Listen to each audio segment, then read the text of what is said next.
It says that it's disabled. Uh-oh, see, that's why we do these things. Let me see. Hold on, let me click on make share screen. Or if you just made me a co-host, that would Yeah, just give I'll me do the that. ability. Okay, I made you a co-host. You can try it. Okay.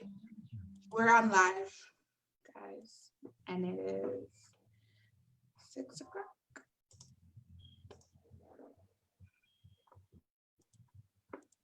Can you drop that link in the chat?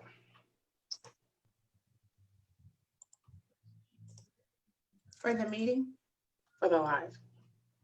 Okay, I will. We are live.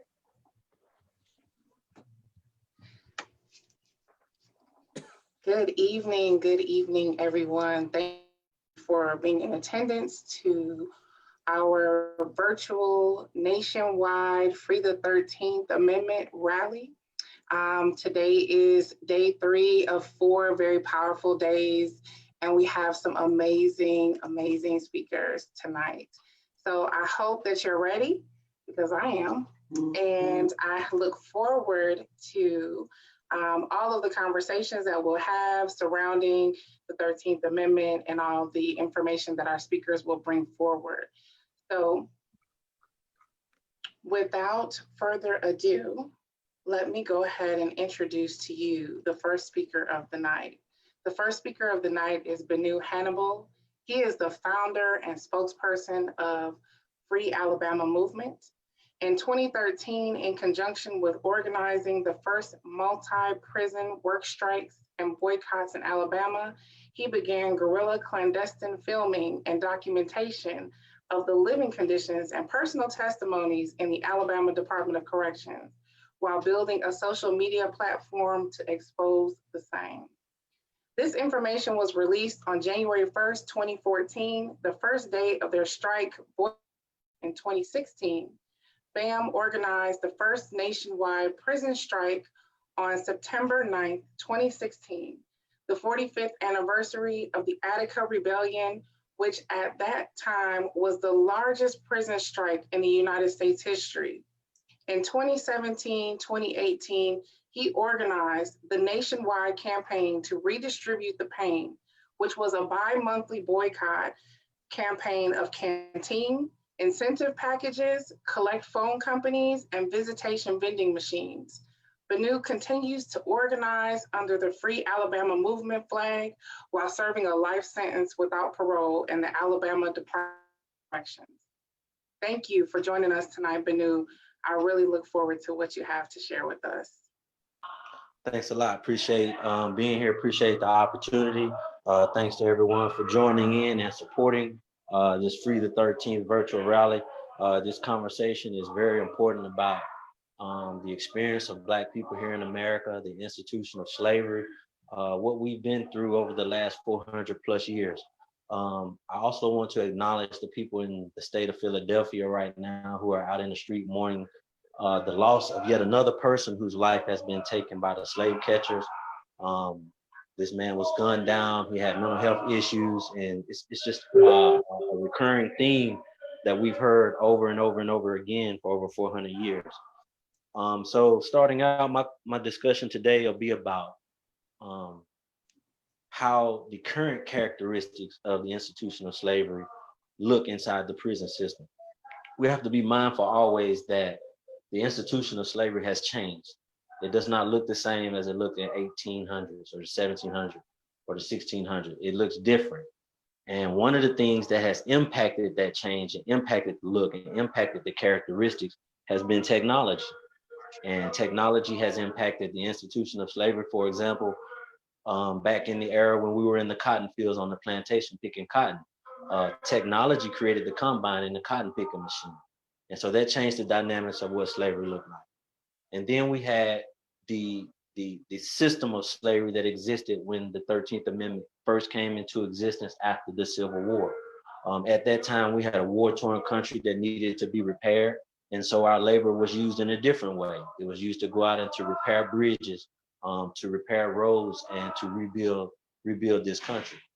And technology changed that to an extent. When technology came and created the road graders and the different things, so they removed our labor from that area. Also in energy, when coal was the chief energy source of this nation, and people who were incarcerated were forced to go out into the coal mines, especially down here in the South, and dig this coal. And a lot of people lost their lives in these coal mines until technology changed and brought us out of the coal mine. And so these are just some of the internal factors that define the characteristics of the institution of slavery over the past several hundred years. What I'll be talking about is some of the external factors that influence the institution of slavery, what that looks like today, and explain how understanding these things can make us more effective in challenging the institution of slavery. Okay, so in 1972, from the year 1972 to the year 2010, we went from 17,500,000 manufacturing jobs to 11,500,000 manufacturing jobs. During that time, we were introduced to new terms and phrases. And I'm just going to give some of those phrases because at the time when we were hearing these phrases, they didn't say that they had something to do with prisons or mass incarceration. And we didn't understand them that way, but we understand them now. Some of those phrases were things like outsourcing, globalization, sweatshops, downsizing, buyouts, mergers. And I remember being a teenager and I had a family member, she worked at Dunlap. And so I remember when they were being laid off. And so I saw the technology firsthand because I saw one of those robotic arms applying a fender to a car and putting on tires to a car. And so these robots were replacing human labor. And so at that time, this country was also going through a recession. And so with these robots, what occurred was that human labor was being replaced because it could be done cheaper through the technological advancements, just like with the cotton picker, just like with the road, just like with the road graders and the equipments that they use in the coal mines. And so these were now impacting the larger society. And so with downsizing and with technology, a lot of these people were reduced and pulled from the labor market. And so the term outsourcing came into effect. And so we started seeing a lot of manufacturing jobs shipped overseas. And I use the country of China just as an example because we saw everyone's familiar with the made in China, made in China. So there were a lot of cheap, low skilled, low wage jobs outsourced to these countries across seas because they were low paying and low skilled, and the producers, the corporations could not afford to make those products here in America and still make a profit. So a lot of that stuff was shipped overseas. Okay, so what that started doing was driving a lot of manufacturing companies out of business in the United States. And so they approached the legislators and the policymakers with these concerns. And so rules were changed and policies were changed. And this is what gave the corporations access back to the prisons again. And so remember, again, this is in the 70s and the 80s period when all of the prisons were being built. And so at the same time, we had the large agriculture companies buying up all the land around the world, buying up all the agriculture, which was putting a lot of farmers and a lot of rural areas out of business. And so the replacement business in these rural communities became prisons. So prisons started being built. And when these prisons were being built, these laws had been changed and these policies had been changed, giving these manufacturers access to the prison labor. And so manufacturing plants were being built right alongside or inside of the prisons. And so this is how technology in society affected how labor was used inside of the prison.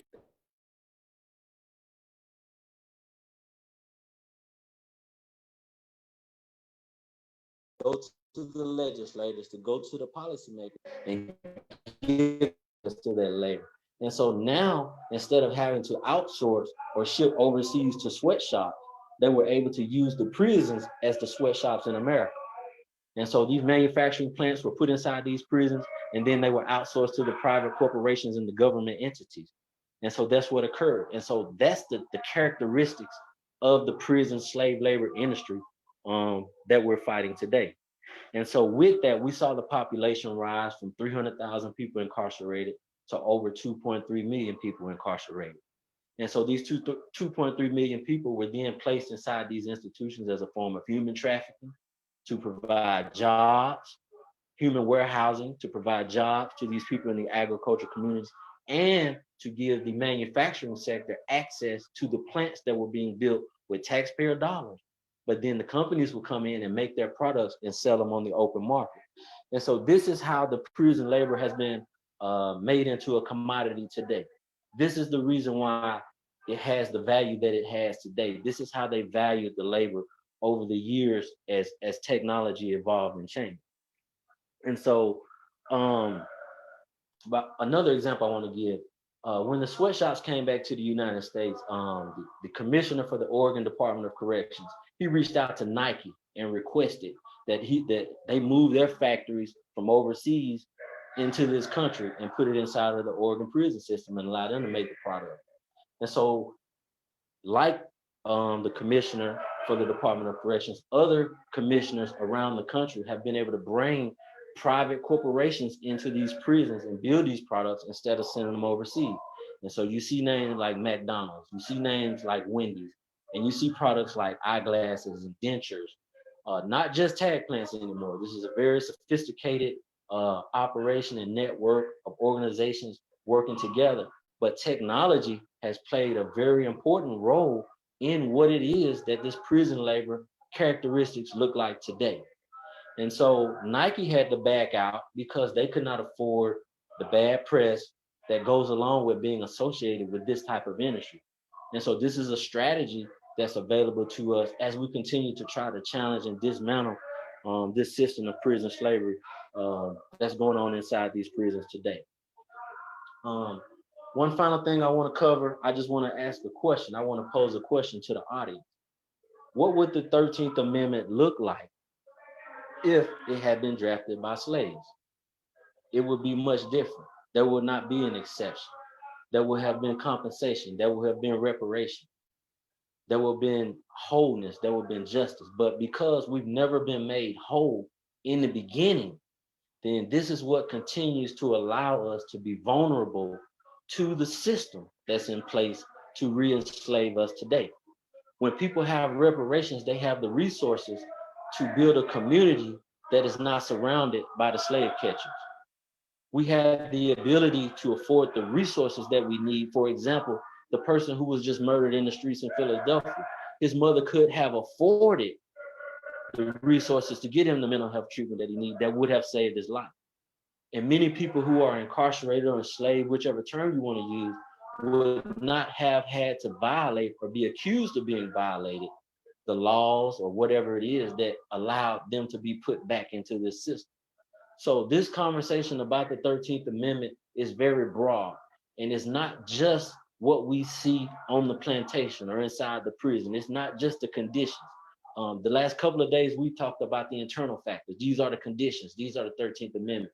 But we also have to be mindful of the external factors that change the characteristics so that we can understand it. Because if a person is not aware of how external factors have changed the characteristics of what the institution of slavery looked like, then they don't have the ability to challenge it or to change it. And so that concludes my speech. I just wanted to break down those external factors to provide insight into what the current institution of slavery looks like inside of the prison system, and to put this information out there in a way that allows us to be effective in challenging and dismantling the corporations, the corporate structure, the political structure, but most importantly, the economic structure. And the economic structure breaks down to the actual labor that's being done by the slave personally.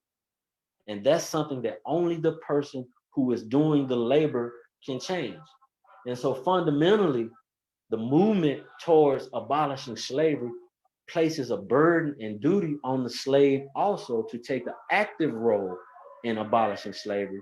First and foremost, no more labor on the plantation. That has to become the politics of the institution of slavery before this system can be effectively dismantled. Ben Hannibal Rassan, Free Alabama Movement.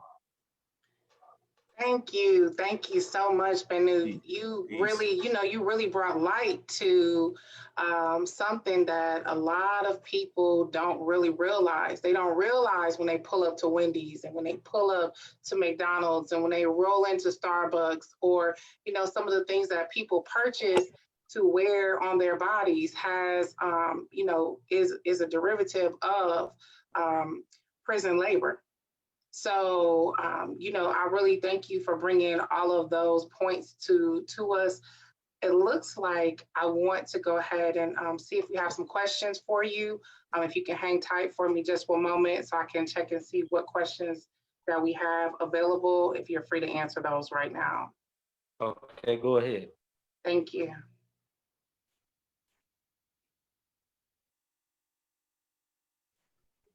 Looks like this question says, as a person on the inside who works in order to provide a way of life for myself, what do you recommend when you're saying no more prison labor?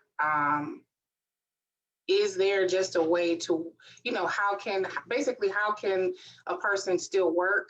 Because a lot of people who are inside, they don't have family and they don't have a way to provide life for themselves. And in some places, I mean, the wages are so low, but if this person feels like they make a fair amount of money that they can take care of themselves while incarcerated, what do you say to that?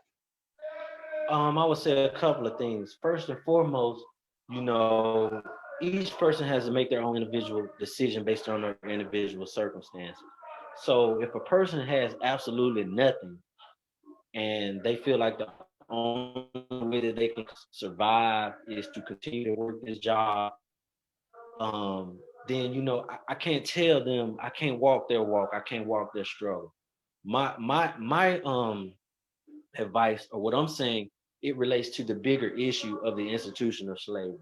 And there's no way around the dismantling of the institution without removing the labor. There's just no way around it. The ancestors have said that there can be no slavery without the slave.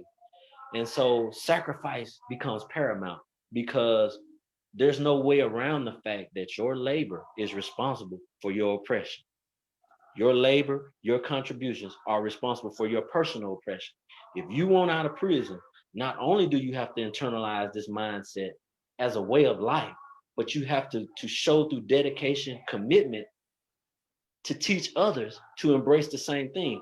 And see, this is where allies, supporters, sponsors, and people who say that they're here to help us, this is why it's important for them to listen to the voice of the slave, to help us get a particular type of message out.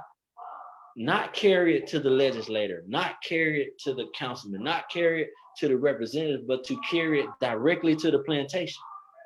This is where the post-up needs to be at, directly at the plantation.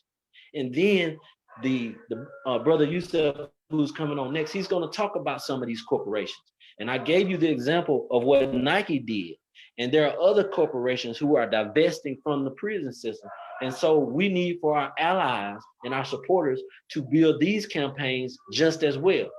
But there's simply nowhere around the fact that if you are in prison, you have to get to a point. But also it has to be organized.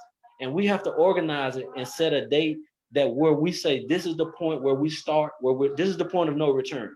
We had a point of no return on the continent of West Africa, in our homeland, from the country of Ghana. We have to build a point of no return on the plantation also. We cannot return back to the factory. We can't keep going to the canteen and store. We can't keep picking up the wall phone. We have to have a point of no return if we ever want to leave the institution of slavery behind. I'm gonna close with this parable.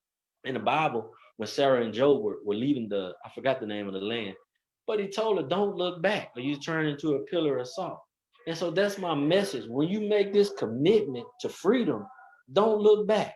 When you say, I'm gonna give it all up, just give it all up and don't look back. And that's the point of consciousness that we have to get inside the prisons before the institution of slavery can be dismantled, because they can repeal and replace every constitutional amendment, every slave amendment, every 13th Amendment they want to.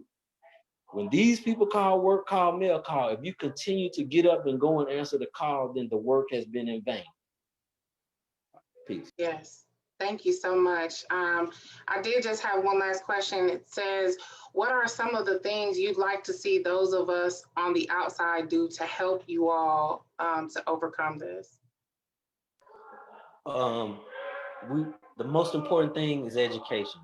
We need to get a particular curriculum together where we're sending particular information in. There are a lot of people that's sending information in, but it's too many different kinds of information.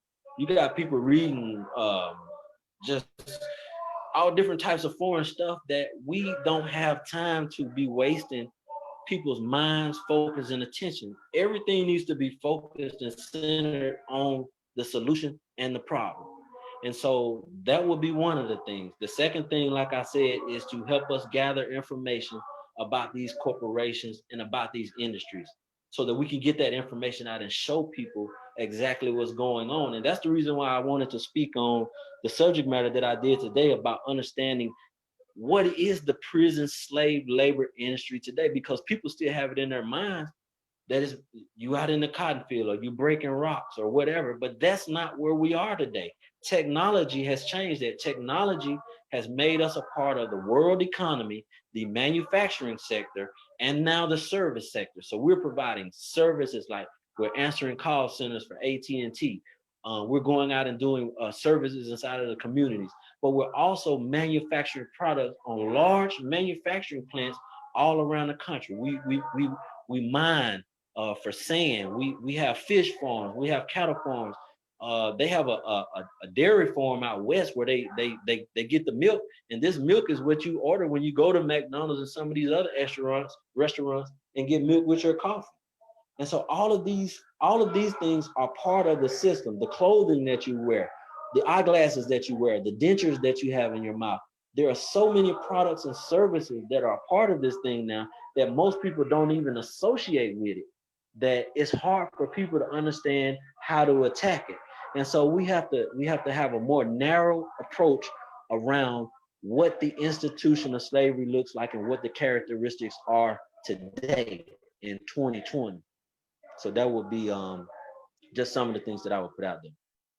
I mean, and that's, I think, and I thank you so much for sharing this information, because I think that people really fail to realize how close to home this really hits. You know, you don't think about it until you recognize that, you know, hey, maybe my dentures, maybe my partial is, you know, somebody inside prison made that, you know, and so people don't really understand that. And that's why, and I mean to like press you for more, but that's really why I wanted to kind of put it out there, because I think that the lack of education is a part of the biggest problem. So, all right, well, thank you so much. I appreciate you for being here with us today. I look forward to maybe you being able to a little bit later for some questions if possible. If not, we do understand. All right, up next, let's see who our next speaker is that I have available. I know it is someone amazing and someone that many people look to admire. She is Bayview Managing Editor, New Bay Brown.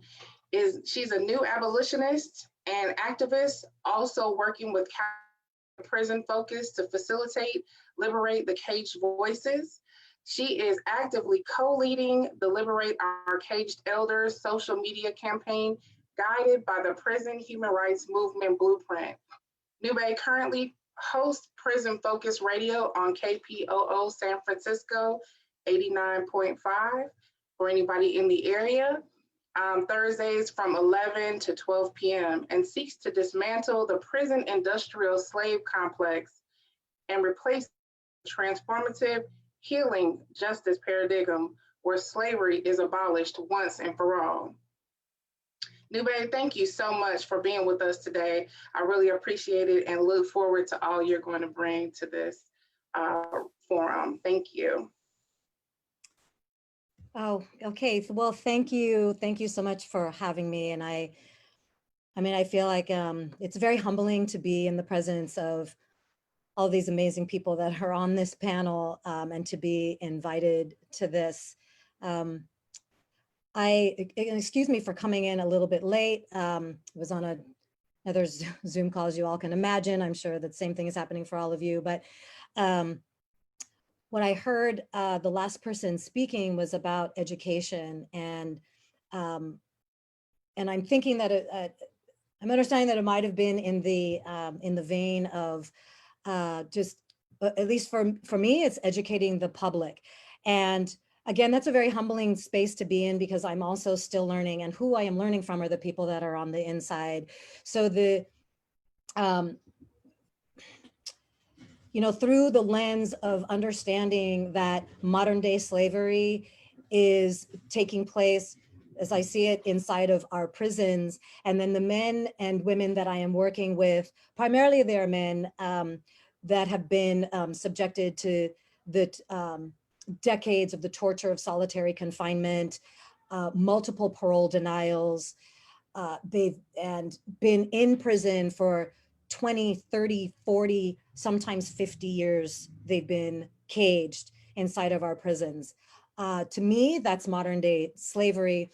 And one of the main reasons why these men have been subjected to solitary confinement is simply to break them, because of the books that they read, the ideologies that they carry, the education that they are sharing with others about who they are as Black people in America. And so this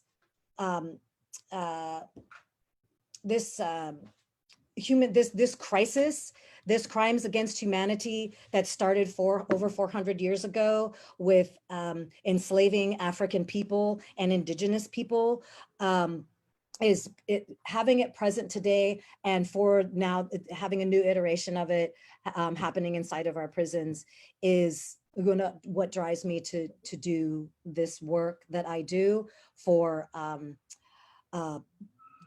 supporting the prisoner human rights movement. And I wanted to, let's see, so I'm not sure how to continue, except I would like to share the campaign. And I say I'm co-leading it, and leadership is a word that I don't wear very well. But I am working with the men that have been, again, subjected to these decades of the torture of solitary confinement, and came together. They came together in a hunger strike that involved, by the time they did the third one, 30,000 people to end indefinite solitary confinement. And these men are principle thinkers, and they came together and created something called the Agreement to End Hostilities, where they came together across geographical lines, all races came together, created this document so that they literally could stop the torture of solitary confinement. And they did it not only for themselves, so that they could survive, but they knew they were watching the young people coming into the prisons, because we know all about the school to prison pipeline, coming in, and they knew that they were going to be subjected to this if they didn't stop it. So they really put their lives on the line. And they came up also with a blueprint. And I want to read a little bit of of how I want to read a part of it, because I'm following them. I mean, I'm grateful to be able to be outside here and be moved by what's happening on our watch, modern day slavery, because I realize that there are thousands, millions of people that are still not on board.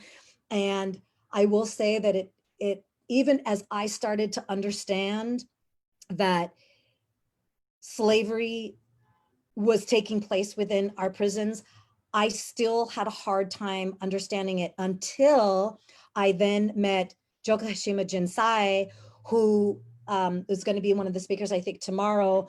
And again, just brilliant person. And he is the one, he founded Amend the 13th campaign. And that's the first time that I heard about it. And I was 50. Well, no, I'm 56. So I was 51 years old. And I'm just now understanding that there's an exception clause to the 13th Amendment. And so I know that there are thousands and millions of other people that still don't know. But again, the work of Max Parthas and others, thank you so much for the work that you're doing, because I think that it is to our spiritual human detriment when you don't know that slavery is taking place with in right now on our watch. So I'm just providing a platform for the amazing revolutionary humanitarian, for the sake of humanitarian work that these guys are doing on the inside. But here's a part of the prisoner human rights movement blueprint overview. So I'm just going to start here. The prisoner human rights movement, PRHM blueprint, is essentially designed to deal with identifying and resolving primary contradictions by focusing on the various problems of CDCR's dysfunction, including but not limited to the following areas. The systemic problems we face on 180 and 270 designed level assessing staff's performance of the culture of CDCR staffing. The prisoners inmate welfare funds. So there, I was about to curse, sorry. So they first start off talking about 180 and 270. It means how from the guard tower, how much they can see the prisoners on the yard, and basically see how they can pick them off if they have now set up riots, instigating and fomenting violence, and then they can see how easily they can pick them off. Then two, the prisoner inmate welfare fund. So they mess with their money, where the money is being allocated and spent like on canteen, recreation, entertainment, visiting, all available television channels, hobbies, what's happening with their money. Three, the injustices, brutality, and overall human rights violations facing women and men prisoners. They're doing this work inside. It is so important that we keep their voices in the forefront, especially in at this time when there is more public dialogue, more public dialogue about what's happening with prisoners. It's their voices that we need to hear, because they are already doing the work. So in order to deal with these injustices, we insist on, one, the right to document, expose, and challenge abuses and violations. Think about what's happening on the street. As soon as you stand up, what happens? You become criminalized, right? Two, an end to violence and brutality at the hands of prison employees. They face violence 24/7. They are exposed to the violence of these guards 24/7, especially these guys who are now elders, because of the work, almost especially because of the work that they did to end indefinite solitary confinement, because they have now put CDCR on blast, and these guards and that have been there for a long time, these and these guard gangs inside, they cannot stand these men for making them have to save face. An end to police brutality, both inside and outside of prison. Again, we need hearing them. What's happening out here with police is the same thing that's happening with these guys inside, because the guards are just police on the inside. Four, and the right to be safe from retaliation and from being coerced, threatened, and blackmailed to betray fellow prisoners with false accusations. Governor Newsom just vetoed the bill that talked about that very thing, 1030s, which is confidential information, because what they do is they set prisoners against prisoners and make them debrief or snitch on each other, so they can get some crumbs and then make an excuse for the public to hear about why these guys are continually in solitary confinement. Okay, sorry, I have 3 minutes of campaign, and I hope you all will get on board. You can go to we have a campaign website. It's Liberate Caged Voices, all one word, liberategedvoices.wixsite.com/site, SITE. Please go to that and you will get all the term, the tools, so how you can deal with or be on the campaign. And this is just one of the people that we have started the campaign with. Look at those, look at that data, look at those numbers. This is what's happening to our elders inside. And it's very important that we keep them alive as much as possible, because they're getting lost in this call for mass release. Thank you. Thank you so much, Nube. I really appreciate you coming on today. And it means a lot to know that there are people all across the nation doing this work. I think something that you said that really stood out to me was that you're working with principled individuals, right? So I think that when we think of and the way that the world has created the ideology behind who or what an inmate is, they've almost kind of rationed them down to being animals, just beasts in the wilderness that we have to lock away, throw them in and lock away the key. And what you're finding, and what is the same as what I have found, and so many other people, is that these are real life human beings, and they're intelligent, and they're strong, and they're resilient, and they're alpha. And so you will notice that a lot of times when just along this journey. And so I thank you for kind of pointing that out. And I think that, it makes a point to say that there are so many people who haven't, they're not aware of the clause inside of the 13th Amendment.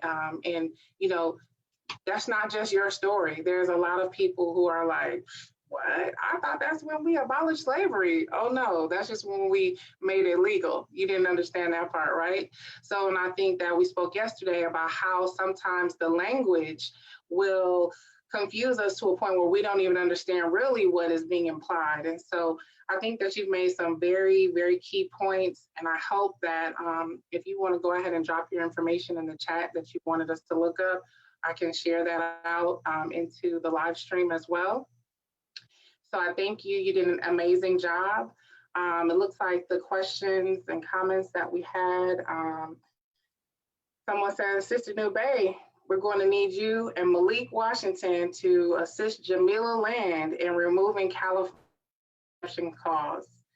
And then a question that we have is, how do we make a distinction? How do we make a distinct abolition movement and prison reform, a distinction between abolition movements and prison reform? And what does abolishing prison slavery look like in contrast to the prison reform? What would you say to that? It's always such a good question. And of course, the indomitable Max Parthas is the one who so eloquently can answer this question. So, but I will answer it this way for myself and what comes up for me. So abolition is a process, and I'll try and make this quick because I tend to make short stories long. But for me, abolition is a process. And I really see, so I'm looking towards a practice of where we are looking at people and planet over everything, not profits over everything. It's really anti-capitalistic. How am I moving through my day, through my thoughts, through my word choice, that language that you talked about? And I'm a Lulu, and how that is creating a space for abolition, where we are now looking to care and to educate, transform, heal, really talk about what justice looks like, right? So I would like to burn down the prisons today. If we could burn them down and start all over, I'd go for that chaos rather than the chaos we have now. But we don't have that, right? We're not in a position to do whatever that takes, that kind of explosive overthrow, right? And so I'm very wary about prison reform. That it's not a path I want to go down, because I want for me personally, I want prisons abolished, because I think about somebody like a Dylan Roof, who Max has mentioned before. What kind of society are we creating that creates a 19-year-old white supremacist that is willing consciously to start a race war and is willing to face the consequences for that? That is not the servant of a cause that I want to be creating. So I feel like we're creating a world. So where's the place for him? Well, first it's, I want to create another world that doesn't produce somebody like that, because the one that we have now creates prisons where like all we have is to lock up people, get them away, but the power structure, the white supremacist power structure, has the ability to put that on people that don't deserve it, like the guys that I'm advocating for. So I think it's about our words, our actions, and understanding that is a process that we need to work towards. And along that process is doing the things like getting rid of the exception clauses, getting rid of the 13th Amendment, abolishing that, and abolishing slavery. These are the things that we do along the way, because they are about abolishing those systems that create people like Dylan Roof and prisons the way that they are. Yes, thank you so much. I really appreciate that. And as the famous, infamous, should I say, Max Prathis would say, slavery is a crime against humanity. Prison abolition or prison reform does not address this as a crime against humanity, and that is the dividing line. So I thank you so much for being with us today. I hope you're able to stick around for the rest of our speakers as well. It was a pleasure hearing your side of the story, your journey, your walk, and those things that are important to you. We really appreciate you taking the time out to share with us today. Thank you so much. Thank you. And thank you so much for having me. Oh, absolutely. Thank you. Up next, we have an amazing speaker, and he can be easily defined by very few words. And I kind of like that, a man just of a few words, but with a little bit of oomph behind him. We have Yusuf Hassan, and he is a slavery abolitionist and co-host of Abolition Today. So Yusuf, now it is your turn to go ahead and bless us with your presence. Hey, peace and blessings, family. It's an honor and a privilege to be here, and tremendous pressure having to go behind brother Bennu and our comrade Nube, so without further ado, I'm going to share my screen as I put together a little PowerPoint presentation, and so we can go through that, and we're going to deal with convict leasing. Let's see.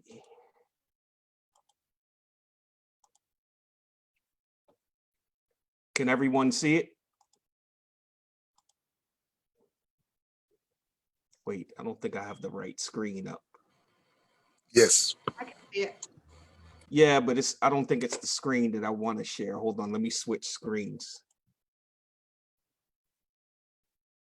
Wait, give me a second.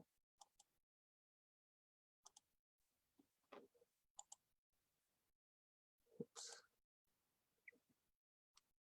Come on, Yusuf. While he's doing that, this is Savannah. Looks like we have another question, so I'll go ahead and ask it while he's getting his PowerPoint together.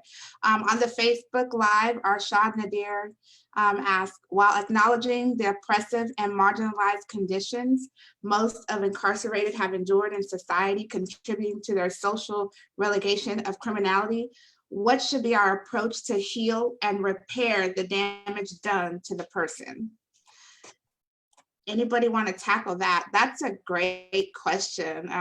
Actually, especially there's so many conversations now about trauma-informed care for folks, for the incarcerated community. So anybody on the panel would like to tackle that question? That's an amazing question. Nube, you have some. I don't know if I'm qualified to answer the whole question. I'll answer a part of it, and then I'll leave some for somebody else to follow back up on. But just as far as making people whole, I mean, just acknowledging the fact that these systems absolutely destroy people, absolutely rip the soul out of people. You know, it goes back to the conversation of how did we get here in the first place? And so the resources, the lack of resources is what will allow that harm to continue to exist. And so when we talking about abolition of slavery, it's just like when our ancestors were released from the plantation, you know, over 100 some years ago. They were released to nothing with nothing. And so the conversation about abolition also has to incorporate the conversation about reparations, about providing resources and building infrastructure and funding. What that would look like, how that process would go, I don't know, because this is an experience that no one has ever experienced before. We're the only people who have ever been through this. So we don't know yet what it's going to take to come out of it because it hasn't ended yet. And so that would just be part of it. When we're talking about, this is the reason why the conversation about reparations is so important to the overall conversation, because we have to be provided with the resources that kept other people in other communities from being put in these positions. And I think that until we get to that, we're not going to solve the totality of the problem. It looks like Brother Yusuf is ready, so let me back out. Oh no, brother, you could have kept going, man. But does everyone see? I hope they see the right screen. Well, we do see a screen, so that is a plus. Yeah, I have two monitors, so I'm not sure of which We screen see I'm convict actually leasing, showing. the restructuring, secret compromise, reconstruction, the secret compromise. Okay, good.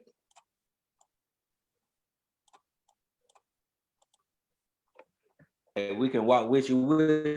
Yes, sir. So I didn't understand what he was saying, but we're gonna go through this. Which And you say you had two screens. yes. It's okay. Go ahead, Yusuf. Thank you. All right.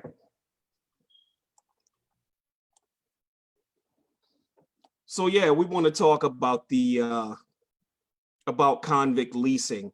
And many times when people talk about the 13th Amendment and saying it abolished slavery, and then they say, well, no, we know of the exception clause that left that loophole in there. But when people tell the timeline, they usually jump straight from the chattel slavery straight into Jim Crow. And they leave out the most important piece to the puzzle, which can lay out the intent. And convict leasing is that missing piece to the puzzle, because when we look at this, the Reconstruction period, when that came, hold on, I'm having problems.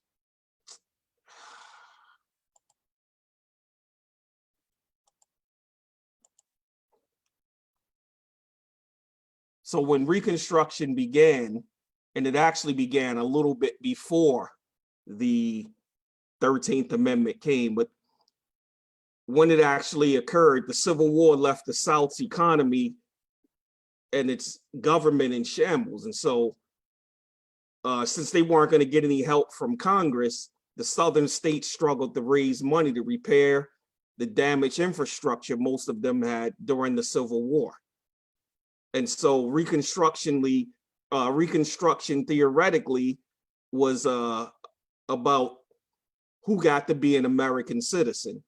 And it was in that period that the Constitution was amended to establish birthright citizenship through the 14th Amendment, which also guaranteed equality before the law regardless of race, allegedly, which we know that that's not true. And then the 15th Amendment, which was ratified in 1870, barred racial discrimination in voting, thus securing the ballot for Black men nationwide.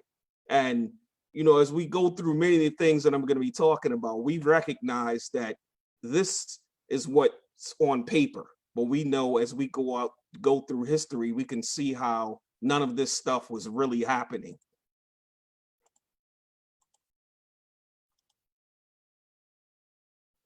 So the first step was Lincoln's 10% plan for Reconstruction.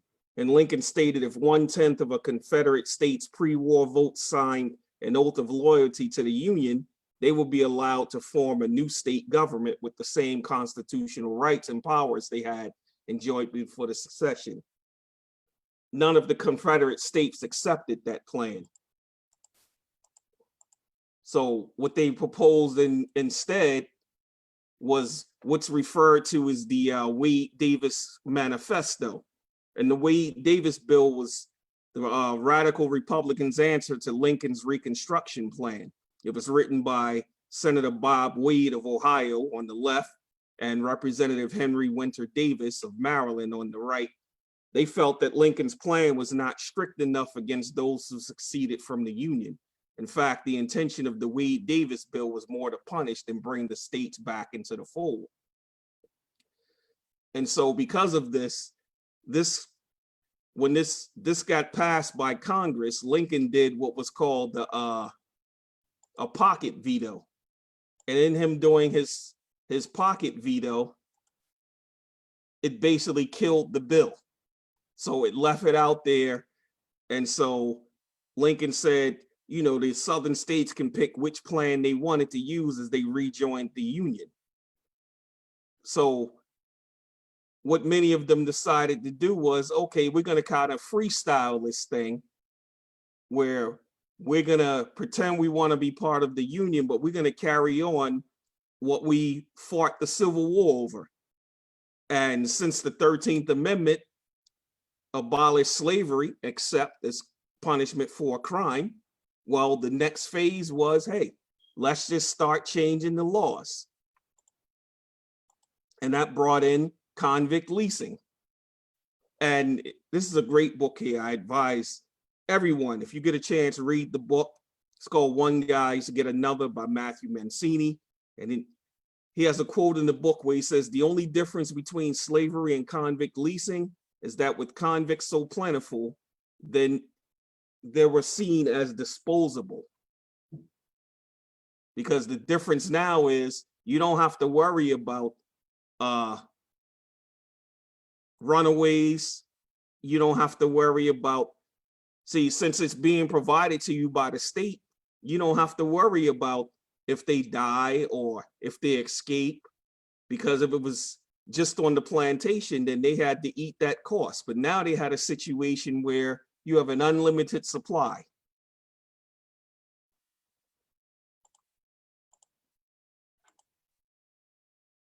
So convict leasing can be traced back to the 16th and 17th century British practice of sending persons convicted of crimes to the colonies in Maryland, Virginia, and Georgia for what was called convict assignment, which assigned these convicts to work for private individuals. Two things changed this process, though. The Revolutionary War, where the British could no longer send their convicts to the colonies, and then chattel slavery in America. Since plantation owners had their own supply of labor, you know, that was free, then they didn't need to convict, well, the British just lost that right. So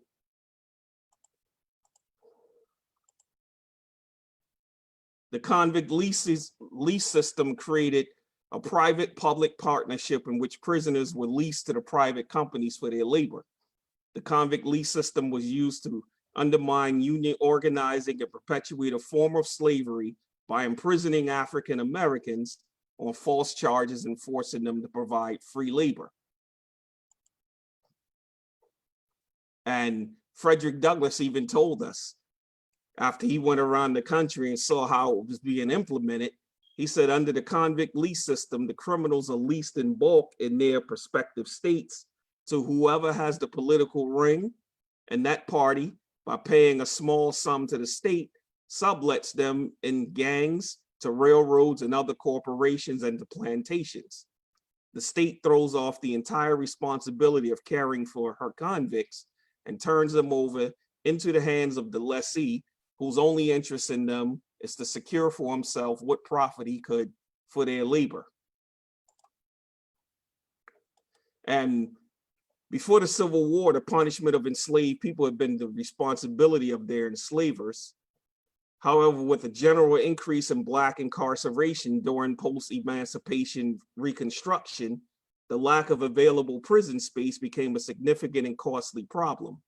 Having elevated many petty misdemeanors to felonies requiring jail time, enforcement of Black codes, which targeted formerly enslaved people, greatly increased the number of prisoners needing housing. As a result of the aggressive and discriminatory enforcement of these Black codes, the majority of prisoners leased out by the prisons were Black people. So here it is an example of a Black code, vagrancy.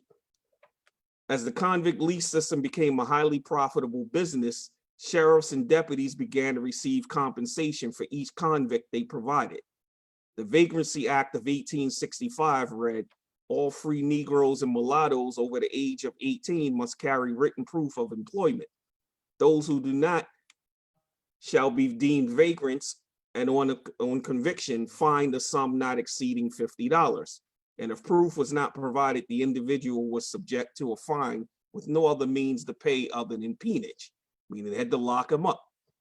So as states struggled to build new prisons, some states tried paying private contractors to confine and feed convicts.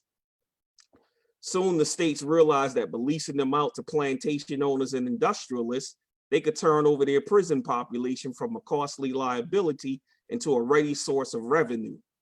Markets for imprisoned workers soon evolved as private entrepreneurs bought and sold convict labor leases with only a small capital investment in convict workers. Employees had little reason to treat them well compared to their regular employees. While they were aware that convict laborers were often subjected to inhumane living and working conditions, the states found convict leasing so profitable that they were hesitant to abandon the practice.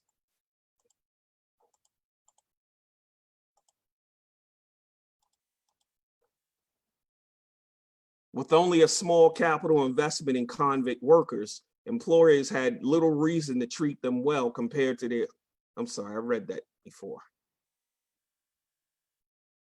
So state officials neither had nor wanted any authority to oversee the treatment of leased prisoners, choosing instead to give their employers complete control of their working and living conditions.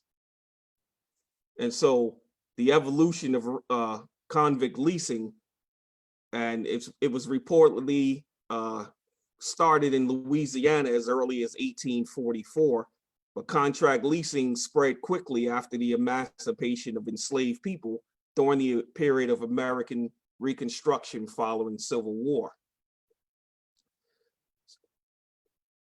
Some of the locations were cotton plantations, sugar plantations, tobacco plantations, coal mines, railroads, and oil refineries.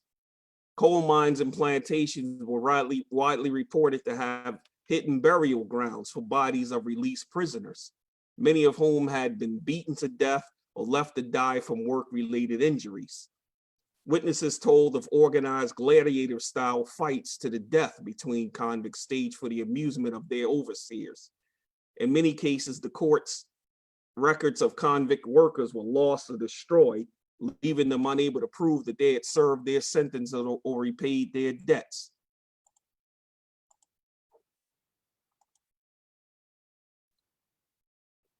And here you see a photo of some prisoners in 1907. This is in Birmingham, Alabama. Between 1875 and 1928, the state and counties of Alabama profited from a form of prison labor known as the convict lease system. Under this system, companies and individuals paid fees to state and county governments in exchange for the labor to work on farms, lumber yards, and in coal mines. Following their convictions, prisoners were transported directly to the work site and remained there for the duration of their sentences. State prisoners deemed unable to work were sent to the state penitentiary, After 1888, all women convicts were sent to Wetumpka, one of the names of the prisons down there.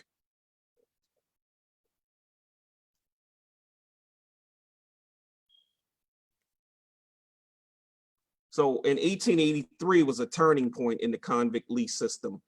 Under financial reforms championed by Wharton Buckhead, the state legislature approved a plan that leased the majority of prisoners to a select number of coal operators. The Pratt Coal and Iron Company, the Tennessee Coal, Iron and Railroad Company, also known as TCI, and the Sloss Iron and Steel Company received almost exclusive rights to the labor of prisoners. In 1888, TCI negotiated a 10-year contract that entitled it to all able-bodied state prisoners. In exchange, TCI agreed to pay the state between $9 and $18.50 per month for each prisoner, depending on their abilities. Under Bankhead's plan, the coal companies built and operated prisons at the mine sites, which were clustered in the coal-rich areas surrounding Birmingham. The largest prison mines were the Slope 2 and the Shaft mines, operated by TCI in Pratt City, and the Coalburg prison mine, operated by Sloss, with county prisoners. More than 95% of the county prisoners and 90% of state prisoners were African American, and whipping was the accepted form of punishment. Contractors whipped prisoners for insubordination and for trying to escape, but they also whipped to enforce labor discipline, prompting many to call the system a new form of slavery.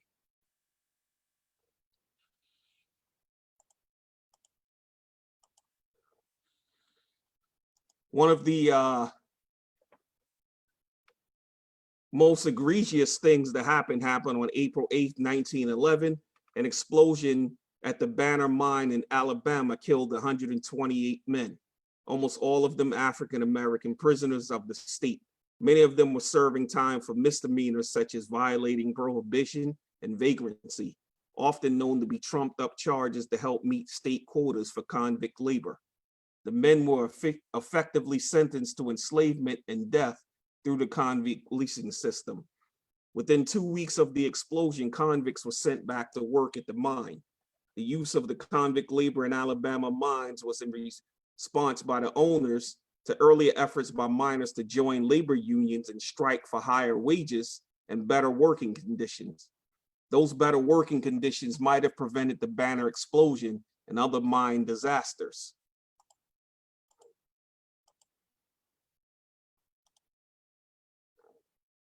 And convict leasing in Texas operated in the same manner as it did in other states.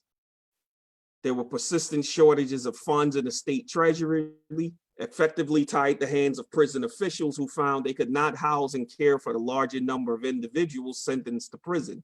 Leasing the prison and the inmates to private individuals appeared to be the best solution to the problems. The first leases in Texas came in 1867, when 2 railroad companies headquartered in the state hired prison inmates to help construct their road beds.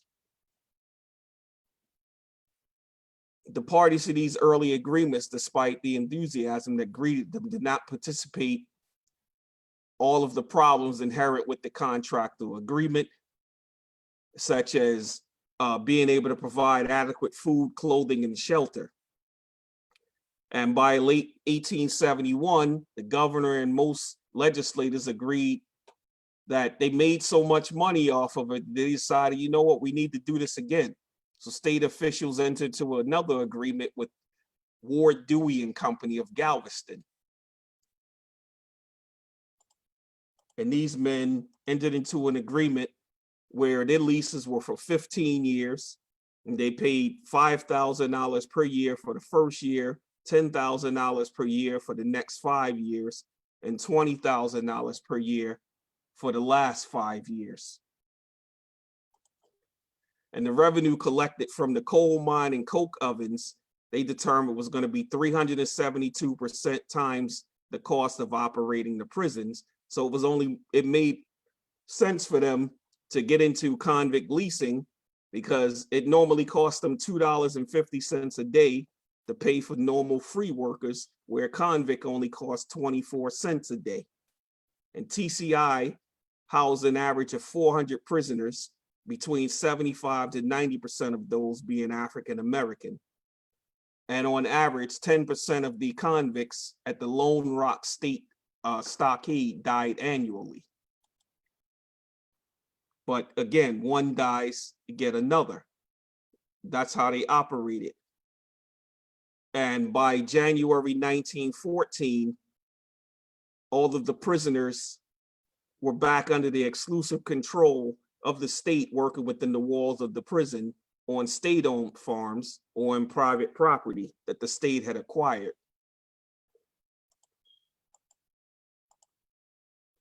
Then we can look at Tennessee. Now, according to the book, Black Coal Miners in America, Race, Class, and Community Conflict, by 1886, Tennessee came into contract with the state of Alabama that subjected every able-bodied convict to work in the TCI mine. So now this is sort of like the first iteration of like interstate travel, you know, taking prisoners from one state into another state. Human trafficking began. And the convict leasing system was both beneficial to TCI and the state of Alabama because it was broke, because the revenue collected from the coal and was just costing them too much money. And so this eventually led to the Coal Creek War. Oh, I thought I was on that screen. The Coal Creek War, which was on October 31st, 1891.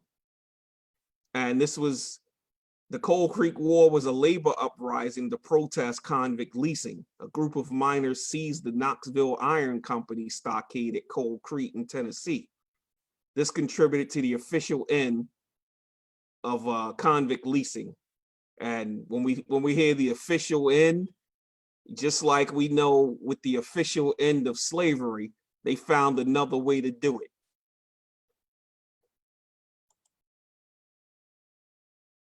So we look at Mississippi.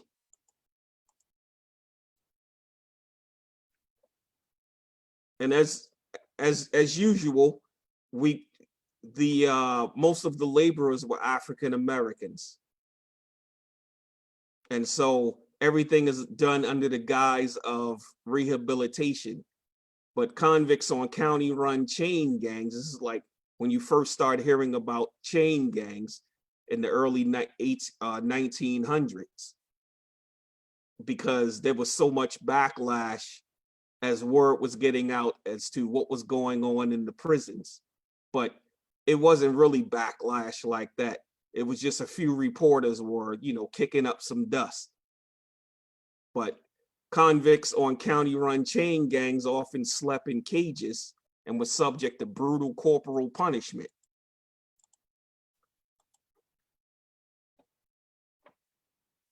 In fact, here's a photo showing some that are cuffed together at the ankle in small groups. They even had to sleep in chains. Not only were they walking around in chains working, but even when they went to sleep, if you could even call this sleeping quarters, but they were still shackled together.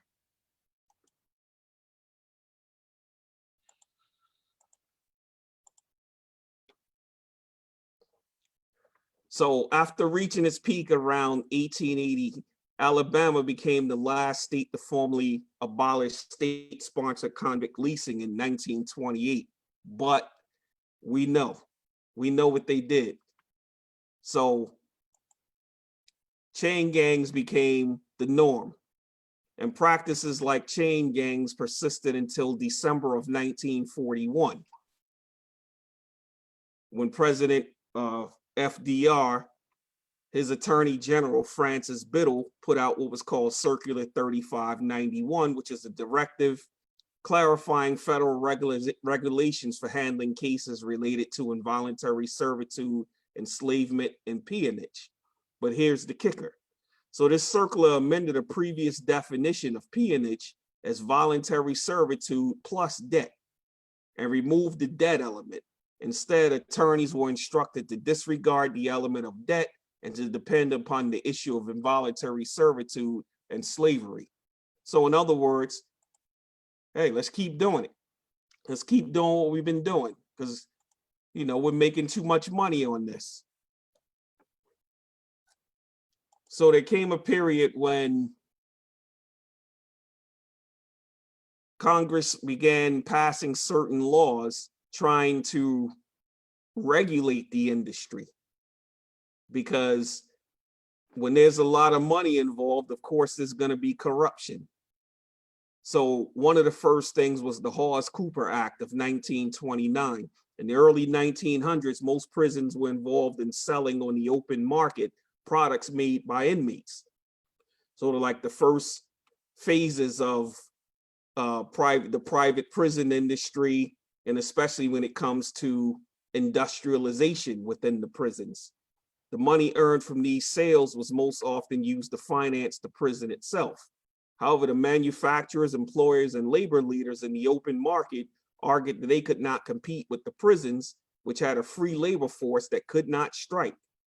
State governments could outlaw the sale of convict-made goods from their own state, but they had no control over the sale of prison-made goods imported from another state. So the passage of the Hawes-Cooper Convict Labor Act allowed states to remove the interstate commerce nature of prison-made goods and to prohibit the sale of such goods in their states, even if they were produced in another state. Then came Unicor. And Unicor was a government-owned corporation which employed offenders incarcerated in correctional facilities under the Federal Bureau of Prisons. The federal acquisition regulation required federal agencies, with the exception of the Department of Defense, to procure products offered by Unicor. And then Unicor actually took on another iteration around 1977, which kind of went back on many of these things that were passed within the Hawes-Cooper Act and Ashurst-Summers Act and the Fair Labor Standards and Sumner's-Ashurst Act of 1940. So where they made it where Unicor could now solicit bids from the private sector. So now private corporations were given the opportunity to actually get these products that are produced by the inmates. And of the eligible inmates held in federal prison, 19,720 or 18% are employed by Unicor. Bear with me, we're almost done. We're almost done, everyone. And so right after that, World War II happened. And so during World War II, those federal prohibitions on inmate labor were temporarily relaxed, and prison industries produce much of the needed war material. So again, this is like another phase of creating that market for inmate-made products. And then of course, after World War II ended, the federal government again imposed these restrictions. And again, there's a but. And this time the but was the Percy Amendment from 1979. And in 1979, Congress relaxed some of its strictures on prison labor when it passed the Justice System Improvement Act, which was referred to as the Percy Amendment. And this amendment, oh, I think I made a mistake in my notes, but you have to excuse me on that one. But this allowed the private companies to employ prison labor, since most business markets cross state lines. That's basically what the Percy Amendment did. It opened the door for interstate travel and interstate commerce on prison labor.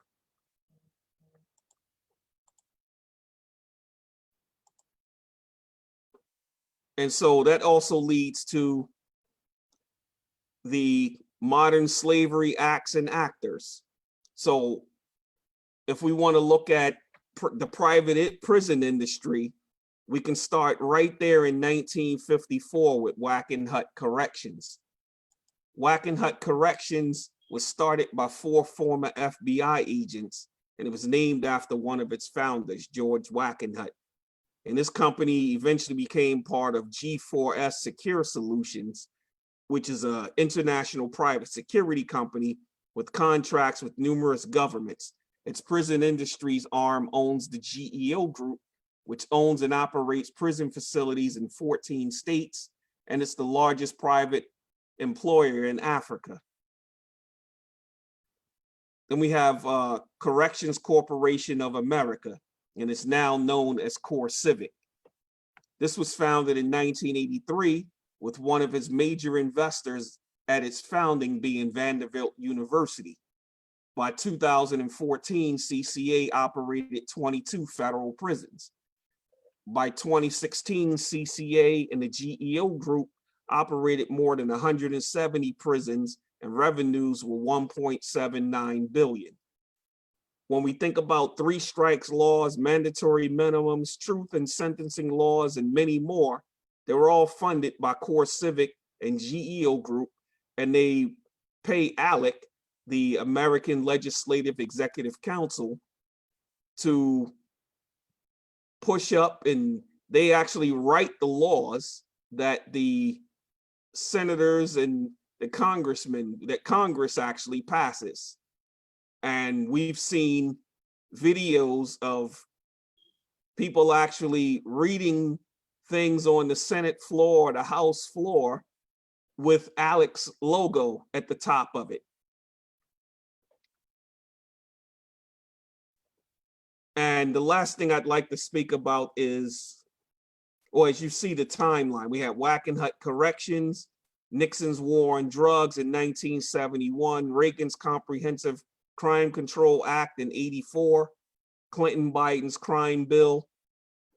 These are the progressions that everything has gone through.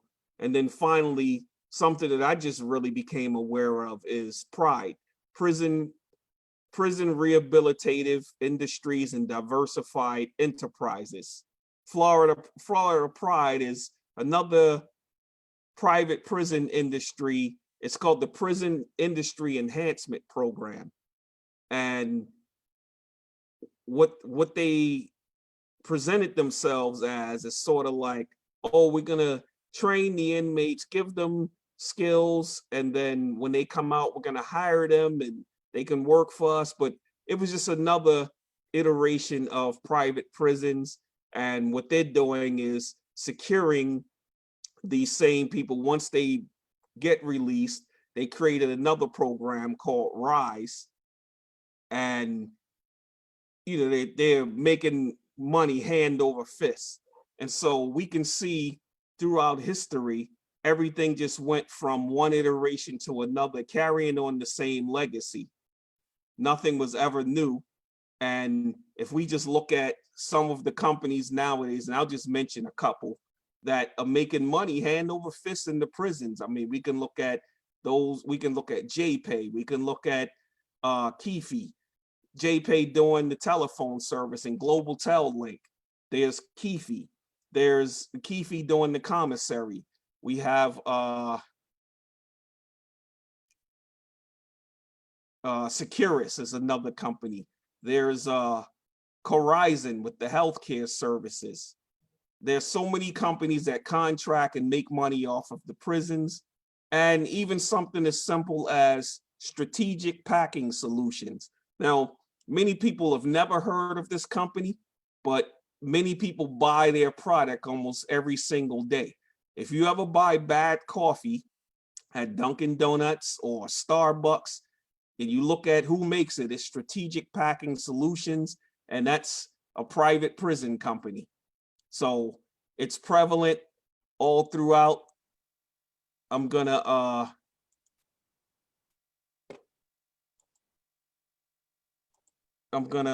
turn the reins back over because I've been talking for a long time. I apologize. Thank you so much, Yusuf. We really, as long as you were talking, it didn't really matter, because at the end of the day, it created a real life pain of the timeline, right? So as your timeline kept going on, it helped us to create an understanding of the actual timeline of slavery that we've actually endured over all of this time. And as you see, 1865, we came right out of slavery, going right into a new form. And so to see, our parents' birth dates pass on your timeline, and my birthday pass on your timeline, it kind of helped to create a very realistic picture of just how long we've been enduring the timeline of slavery. So, and I think that is something that people truly don't understand. So I thank you for all of the knowledge. And as Max said, he's going to get some college credits for your course today. So I thank you for taking the time. That definitely was needed, and a lot of people probably have been enlightened by that. And that's the most important part, creating awareness. So I thank you for your diligence, truly. Thank you. Thank you. You're welcome.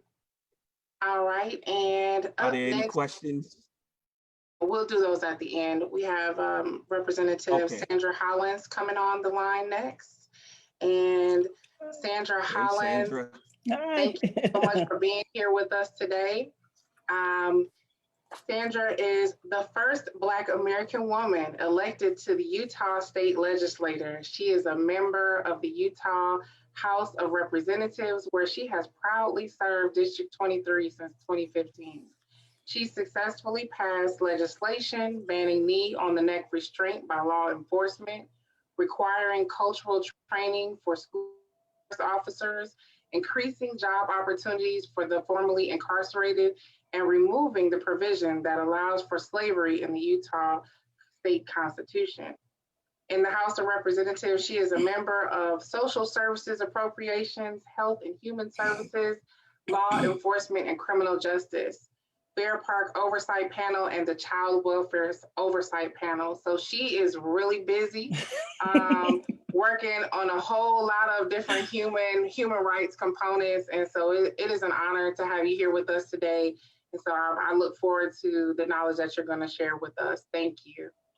Thank you. Thank you for that introduction. I'm going to try not to take too much of your time today, but I just want to kind of give you an overview of how it came about that taking slavery out of our Constitution, how I started doing this, and now it's on the ballot this year, in which we're going to be voting on it. So I just kind of wanted to give you a timeline of what happened, how we went about doing it, and how we got to where we are today. So in 2018, I had been watching what was going on in Colorado. Know that this was their second attempt to take it out of their Constitution. But it never dawned on me to look at our Constitution, Utah's Constitution. Never thought it would be a part of ours. Thought Colorado was just kind of an exception, having it in theirs. So late one night, maybe about 9 or 10 o'clock one evening, I was happened to be up doing work, and a friend of mine who happens to be a reporter, Brittany Johnson, here in Utah, called me, because her and I had been discussing what was going on in Colorado, and she called and just asked me a question. She said, "Rep, are you aware that this is a part of Utah's Constitution?"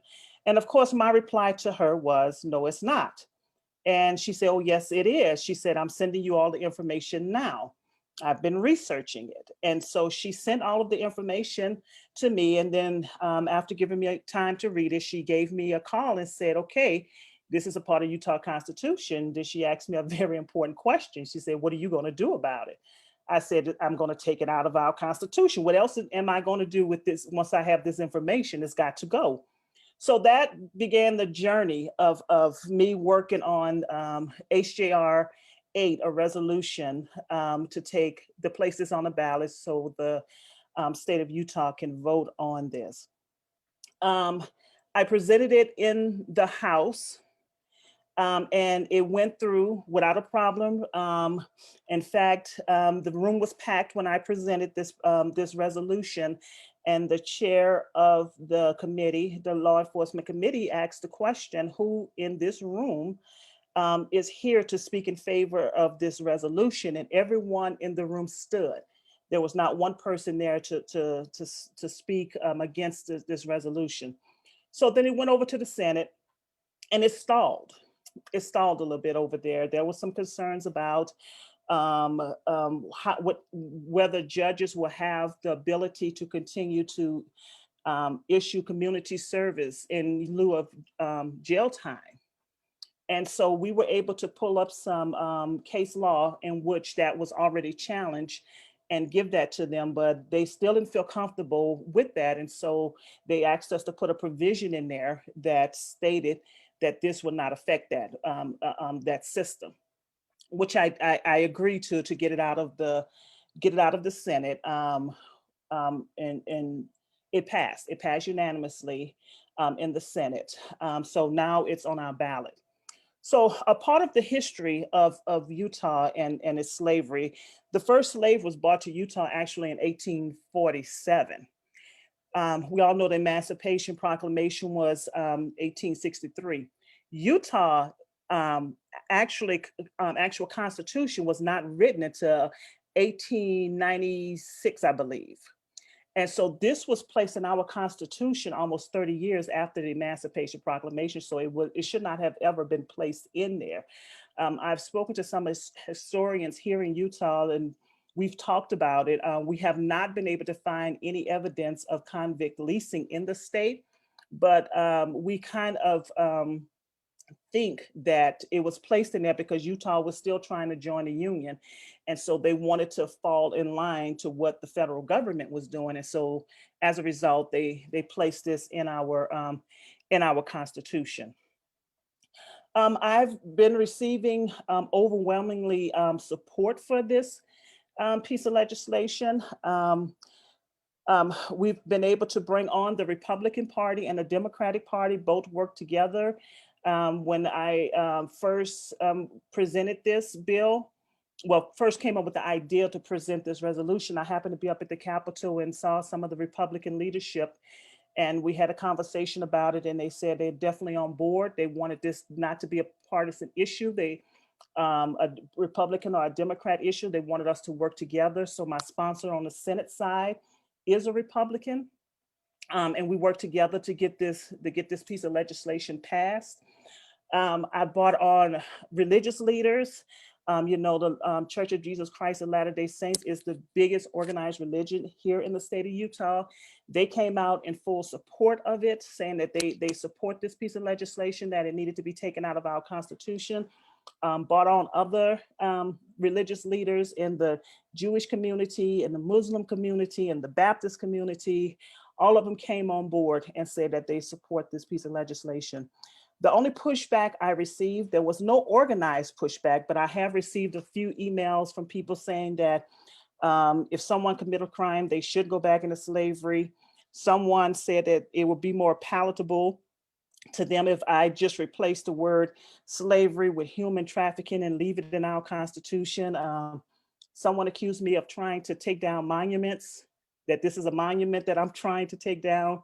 So that's just a little bit of part of the pushback. But like I said, there has not been any organized effort to go against this. One of the best things that we were able to do is we formed a coalition, Utah Coalition to Abolish Slavery. And they have been awesome.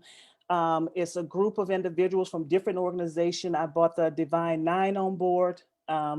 They've been a part of it. And the ACLU, Alliance for a Better Utah, a representative from the Republican Party, have been a part of that coalition. We've had students who've been a part of that coalition. So just an array of people who have all come together, and they've been working on it. They've done most of our campaigning, well, all of our campaigning has been through social media.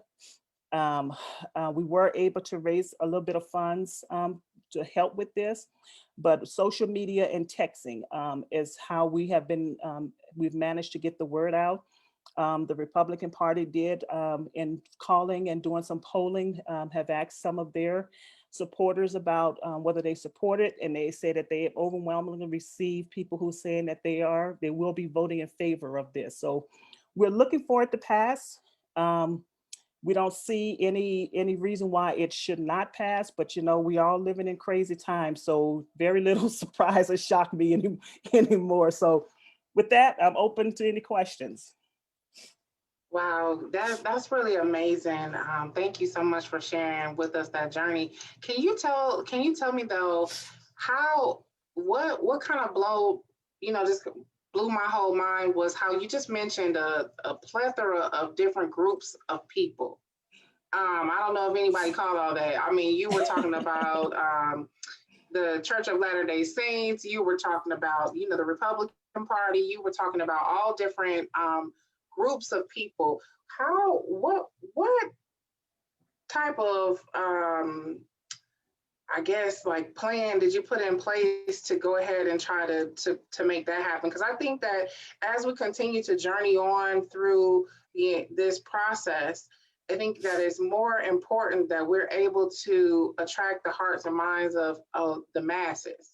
Mm-hmm. And I think that is something that has, for a lack of, for a whole lot of years, been a huge problem as far as how we're able to do that. So can you share with us a way to, confidently reach into those places that we may not be as comfortable in order to gain some, some allies? Sure. I think one of the things that was a benefit for me is that I already have had established relationships with each of those organizations. I had real good relationships with people in each one of those. So I was able to reach out to individuals and have this conversation and talk about the history and educate them and of why this is important to us. And so I think that is one of the key things. If you're looking at running this in your state, have somebody who has developed those relationships across the aisle, and have those real good relationships in the community. I think that is one of the key things. I think the other thing is that with everything that has happened now, been happening since Mr. Floyd, a lot of people right now in this state are ready to look at ways they can start healing. Yes. And I was, when that first happened, of course, we had the civil unrest here. And the Speaker of the House told everybody pretty much stand down. I want Sandra to take the lead in this. And I think that was one of the biggest benefits, is that people trust me and was looking to me to take the lead and look for me to take the lead in these type of issues and trust what I say. And so they're willing to follow me and follow when I say, let's vote for this, they do. That's awesome. That's amazing. I think that people have to understand just what you said, building those relationships, building trust with other people, especially in the Black community. That's something that we really struggle with. And so I think it's important that, we highlight that, because, as for myself, just in a fairly new advocacy process, and trying to, bring about some change within some of the legislation that we have in, the states that I'm working in, you do find that it is difficult, and you don't know which doors to knock on and how to start building those relationships. And so that's really key and important. And I think that is of great value. Thank you. Yeah. And one of the key things to remember, you don't have to agree with everything everybody is doing. Some of my colleague who is running this on the Senate side, there's a lot of things him and I don't agree on. And that's fine. But this was something we can agree on. So we agree on this today, and tomorrow we may be fighting about something else, going at it about something else. And that's okay. But I think with this piece of legislation, it is very, very important that you bring all of your key players to the table in the community, but also at your capital, and make this not about Democrats or Republican. Make this about a human issue, and make this about a nonpartisan issue. And I think with that, you will be able to bring more people on board with it. Thank you so much. Savannah, you have a question for Representative Hollins? Yeah, it's more like a comment. I just really appreciate that you brought to light that you actually had to compromise with the folks that you were working with, right? I think that's an important piece to highlight for anyone who's working toward being successful, that, it's okay that you don't win every single battle, and, you have to be able to speak and, and listen as well. But I wanted to know, in relation to HJR 8, were there any provisions made to that particular legislation in order to make it, outside of, the question that was posed about the community service, were there any other provisions made in order to make it appealing to both parties or make it bipartisan? No, that was the biggest one, that we had to put that provision in there. That was the only one. And I've had some people in the community they were concerned, and rightfully so, about that provision that was placed in there. And my argument to them was, yes, we still need to have a conversation about what's going on in our prison system. I want to have that conversation. This is a small part of it. Let's get this out, and then let's start having that other part of this conversation and start moving forward from there. But sometimes, when you have a big elephant, you have to start with the small part, the small part when you're trying to chop up an elephant, and then we'll keep moving and moving and moving. And so that's been my argument for that. And in fact, having a conversation coming up pretty soon, hopefully around some things around prison reform. Awesome, awesome. We do have another question for you, Benu. Yes, thank you very much, Representative Holland. You kind of just answered in the last part of your comment, but I was just curious as to the fact that Utah is acknowledging that this is wrong and that people have been subjected to it for however many years it's been in the Constitution.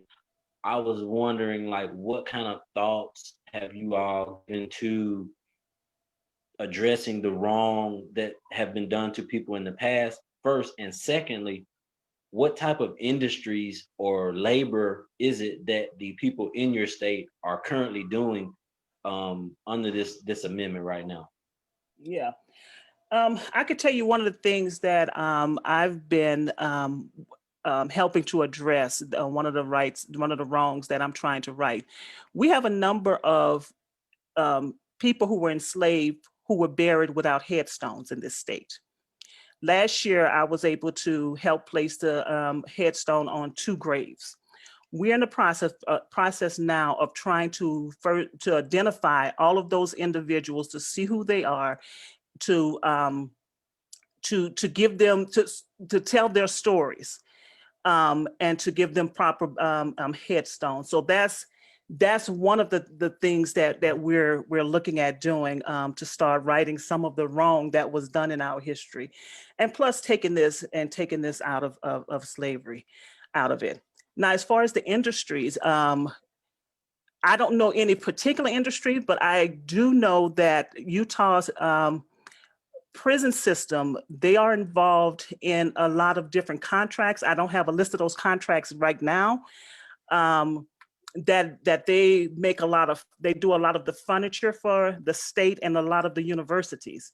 So they do a lot of that. They do the license plates. They're involved in that industry. So I know those are 2 of the biggest industries that the prisoners are involved in.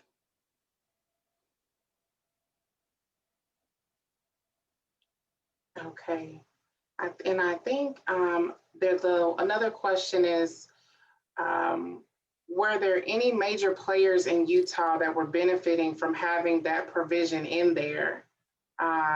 Guessing that probably there aren't, or you probably would have had some organized opposition, or Yeah, there wasn't any big players that benefited from this being a part of our Constitution. My messaging has always been around that this no longer reflects our values and who we are as a state.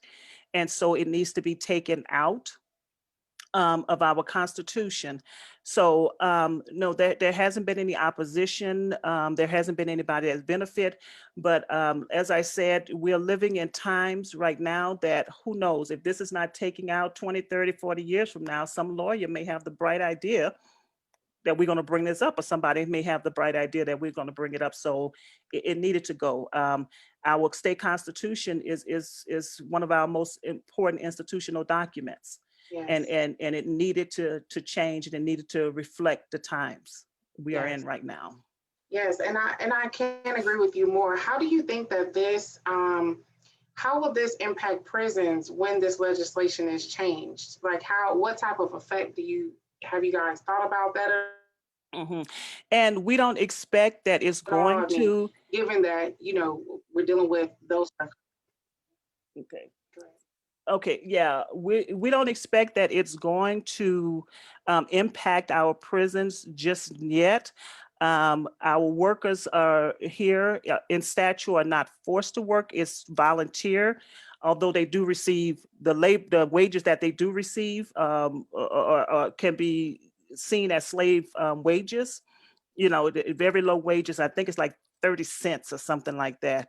Very low wages. We don't suspect that it's going to have an impact now, but that is something that a conversation that needs to be had, a different conversation outside of this one that needs to be had on what changes that we need to be looking at and making in our prison system. Look, the prison system, our prison right now is in the process of moving, and it is moving to my district. My district is going to play host to the prison system. That's a whole nother story. But so I do have an interest in everything from the type of training they're going to be providing, education they're going to be providing out there, and how are we going to prepare individuals so that when they do leave out of that system, how are they going to be successful? Are we setting them up for successful? And I'm talking about everything from having an ID when they leave there, so they are able to apply for employment and different services, like I said, to education, to jobs. So it's something that I'm very interested in. Got you. I think that definitely just from all the work that you've done, excuse me, one moment.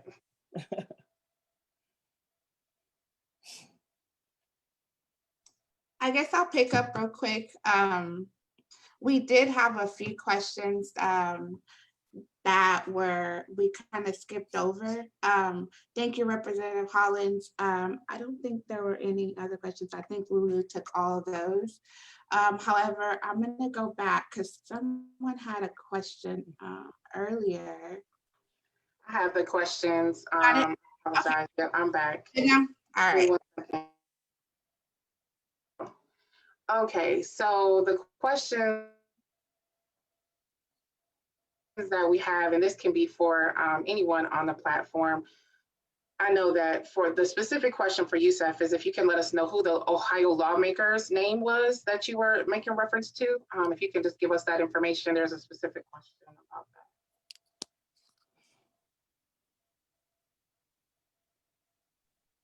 Yusef.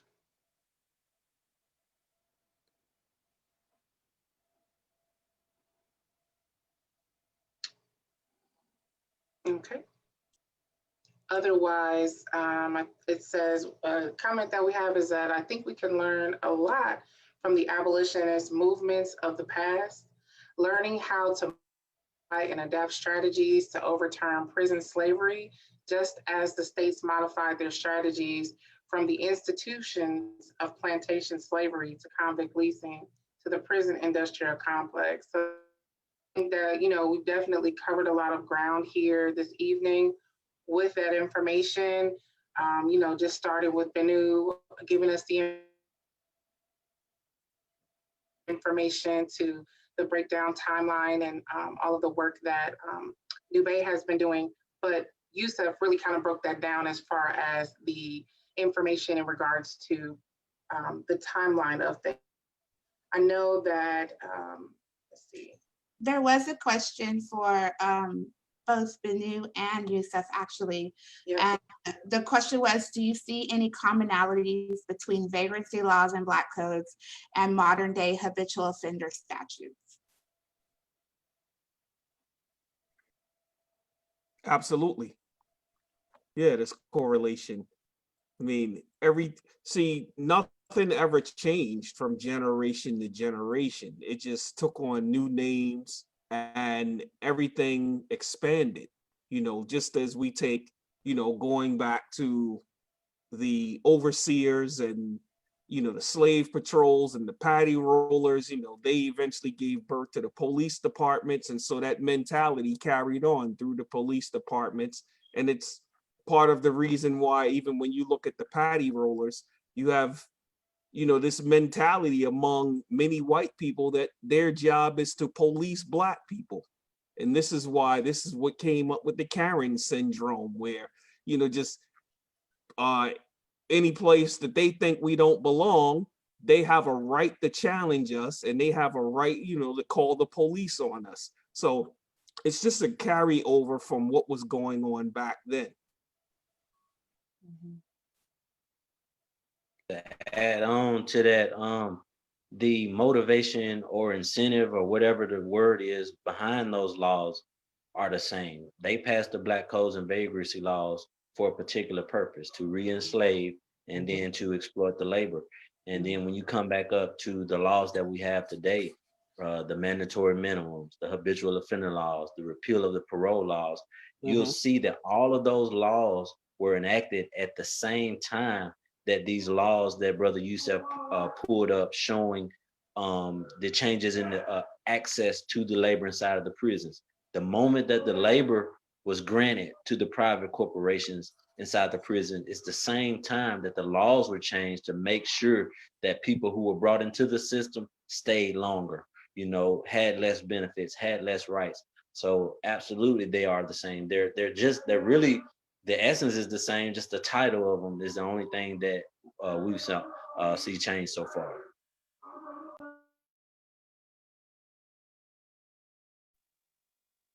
Thank you. And I believe Max had a comment that he wanted to make. Yes. First of all, thank you everyone for your wisdom and knowledge today. We just soaked it in. But in regards to something that Representative Hollins said, that she spoke to some historians and they were unable to determine if and when there was some convict leasing. It actually occurred in 1909. Your roads were built by prisoners. They were offered 10 days off for every 30 days worked. And that's how your roads got built. Just want to let you know. Thank you, Max. All right. Well, I thank everyone for coming out tonight. It has been a very informative experience. I thank each and every one of you for coming out and speaking with us today. And I invite you and encourage you to show up with us tomorrow for our grand finale of this virtual rally about freeing the 13th Amendment. It has been a pleasure and an honor to be amongst all of you this evening. I thank you all for your time, and I look forward to all of your work out here in this world that I want to be able to support and stand behind as well. So thank you again. You can I just salute want to to add, I'm sorry. So tomorrow's our last day, and we will be simulcasting along with Live from the Plantation, which is a radio blog talk show hosted by Benu Hannibal. And so I encourage everyone to come out and hear from the guys, and hopefully someone will call in directly on the inside. We will have Ivan Kilgore speaking. We have Malik Washington. I'll be talking about efforts in Texas, and then Dennis Febo in New Jersey will be finishing up speaking about next steps and strategies for those states who are interested in becoming more involved. So I hope everyone's available to tune in, and thank you so much for joining us tonight.